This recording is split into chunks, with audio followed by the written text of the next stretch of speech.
Cooper Dejean is easily the Packers' fan favorite for the pick at number 25, and after he went out at his pro day yesterday and put up a 9.89 RAS score just 1 month after being medically cleared from breaking his tibia during the season, he's definitely going to be rising up draft boards, which means Green Bay is going to have to give up more capital if they want to go get him.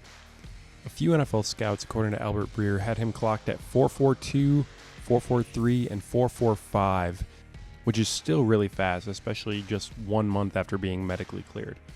He also jumped 10'4" in the broad jump and 38.5 inches in the vertical jump, which put him in the mid-7s and high 8s respectively for his RAS. During his injury-shortened 2023 season, he gave up just 20 completions on 46 targets, which is a 43.5% completion percentage against him, and he wrangled 2 interceptions along the way.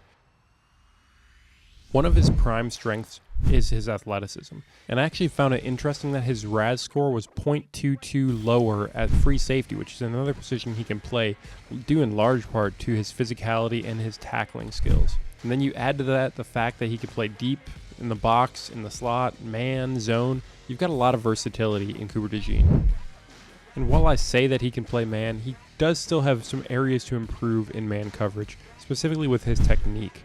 And then also, occasionally he has a hard time sinking his hips and redirecting due to his large frame.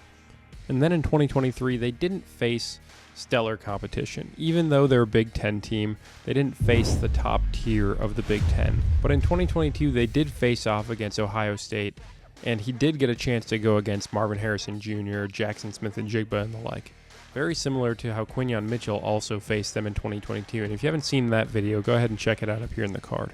The stat sheet for his game against Ohio State wasn't particularly impressive, as he gave up 118 yards on 3 receptions, mostly coming on this 79-yard bomb from Stroud to Fleming. It's a really straight post route, and he's going to be working against Cooper Dejean, who gives him too much space. Great throw, in stride. Even though he was beat on this rep, I do appreciate the fact that you can see his closing speed and recovery ability, and he was that close to tipping that ball away. But one of the things I think Green Bay will really like about his game is his willingness to play in run support. And you see in that play there that he doesn't overcommit and just immediately shoot the gap.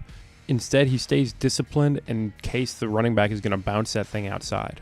And then contrast that with this play where he does just drive in, but really he's reading the tackle and sees that the tackle is down blocking there, so there isn't going to really be a cutback option based on the line movement.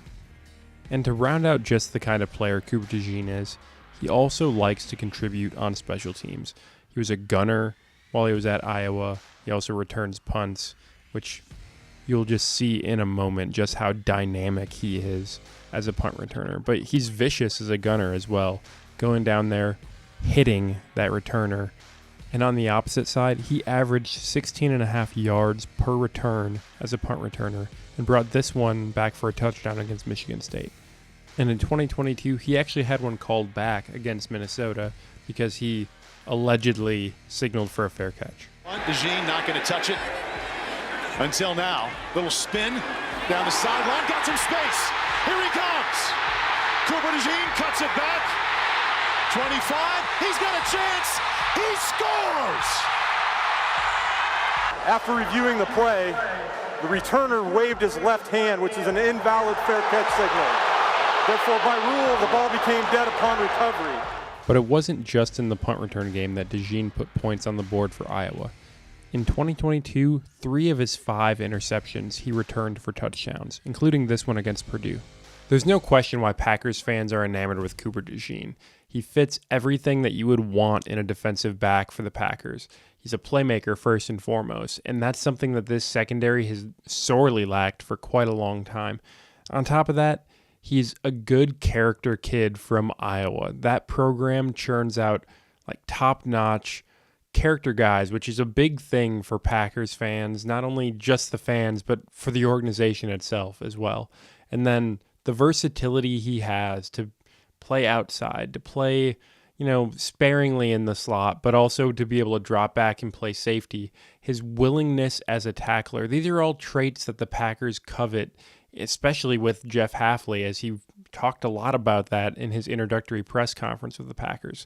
So what does it look like for the Packers to go and get Cooper Dejean now? I think his testing during his pro day put him slightly out of reach at pick 25 now. So there's always a chance that he could fall. But I think if Goody wants him, he's going to have to move up to get him. And I think that's going to be somewhere in the mid-teens kind of range. I'm thinking like 16 to 18, kind of somewhere in there.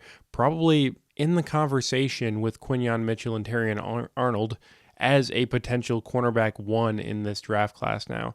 So, I mean, I'm worth it. I'm in for it. I think he's worth that pick. So go up and get him. Use some of that capital.